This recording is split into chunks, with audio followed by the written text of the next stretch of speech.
So 2021 is when I started my channel. When I first started my channel, I just started giving my perspective on different stocks that I'm buying and the stock market and just different things like that. And what happened was when I would be looking on YouTube, there was so much bad advice, so many grifters, so many bad people who were causing people to lose a crap ton of money because they were telling them to buy stocks that were just super risky. I'm like, okay, I can't do this anymore. I have to go after these people. Is that your biggest motivation when it comes to YouTube and carrying on forward with your YouTube journey? Is just keeping that form of morality with your audience and trying to build a better future for your audience? Yeah, absolutely. Yeah, the biggest motivation is to get people, like I said, the biggest motivation is to get people to retire because a lot of people don't ever consider retirement or think about it. But if you look at a lot of people's financial situations, this generation more so than our grandparents and great and parents, this generation more so like the millennials and younger, they are in a situation now where by the time they're 65, they're not going to be able to retire. Most people between the ages of 40 and under, so 40 to like 18 and under, whatever, they are going to work until they die because they have nothing saved for retirement.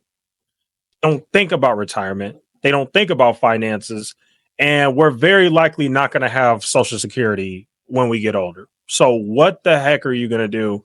And that's the main basis of my channel. Stop with this get rich quick crap. Stop with this, I want to be the next celebrity, whatever. I mean, if you have that sort of transformation talent on the basketball court or in music or in entertainment, whatever, then great. But most people don't. So you gotta think realistically.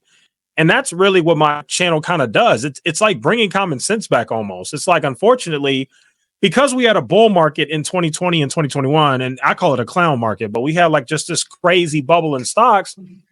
Everybody treats the stock market like a casino now. Everybody treats their finances like a casino now. Everything's get rich quick. Nobody's building wealth slowly for the long term. And I'm trying to bring that back because that's what's going to save a lot of people from working till they're dead, which is a lot of people's reality, unfortunately.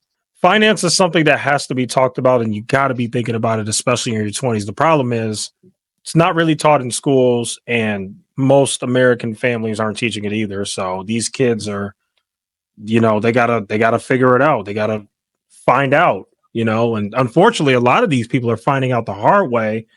And that's why people like me and you, I think what we're doing is good by trying to raise awareness. And it's good that you have a young audience because I bet you're probably the only channel they watch that even talks about this stuff. I guarantee it. You are probably the only channel.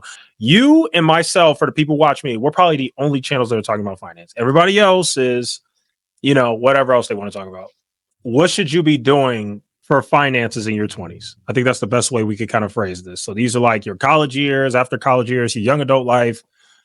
I would say these are the ages where a lot of people screw up their financial future because they make so many dumb decisions. So first, we're going to start this off with, if you're in your 20s, you should be doing the best you can to not do anything stupid financially. That's the first thing before we get into the basics. So try and stay away from credit card debt. There are a lot of young people in their 20s who rack up a crap ton of credit card debt just being stupid. And we're seeing this right now. I mean, there was just a stat I was just reading in CNBC. In America, we are now at $1 trillion of credit card debt. All the Americans together, the 300 and whatever million people all together, people have credit card debt, has now come up to $1 trillion. And the ones that are making the money from that are the banks, and you're losing a crap ton of money because the interest rate on that is 25% or higher. So you want to make sure that you're not getting the credit card debt. You want to make sure that you're not doing dumb things like spending money on stupid stuff, which I know in your 20s, you're probably going to do anyway because a lot of people do it. But you should be looking at the basics. So like how to save money, how to budget, start thinking about your future. I think the biggest thing, if I could just figure out the number one issue with people in their 20s, it's that they never look into the future. They're so young, they can't fathom the fact that one day they're going to get old. They can't even imagine it. So they don't think about it. But you have to understand that when you're in your 20s, those are the most pivotal years of building wealth in your life. A lot of people don't know that, but it is.